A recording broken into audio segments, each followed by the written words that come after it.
आजको टपिक रहेको छ समाजको दबावको कारणले हरेक 18 देखि 25 वर्षको युवाहरूले गलत निर्णय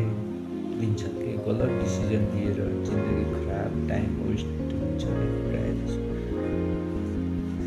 सामाजिक निर्णयले गर्दा कहिलेकाहीँ युवाहरूलाई गलत निर्णय लिन बाध्य बनाउँछ कि साथीहरूको कुरा परिवारको अपेक्षा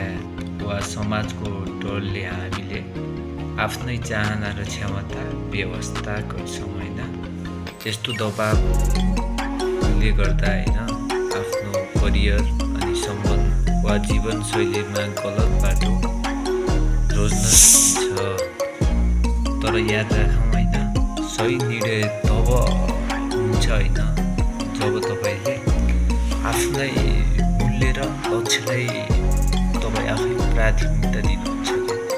तब निर्णय चाहिँ सही हुन्छ कि तपाईँ समाजलाई सुन्नु मात्र होस् कि तर अन्तिम निर्णय चाहिँ तपाईँको नै हुनुपर्छ कि तर निर्णय चाहिँ जहिले पनि आत्मविश्वास र विवेकपूर्ण लिनुपर्छ कि यो निर्णय लिएर के हुन्छ, कहाँ गएर ठोकिन्छु, के हुन्छ, निर्णय लिँदा कुनै गलत त भएको छैन भनेर रिमाइन्डिङ गर्नुपर्छ कि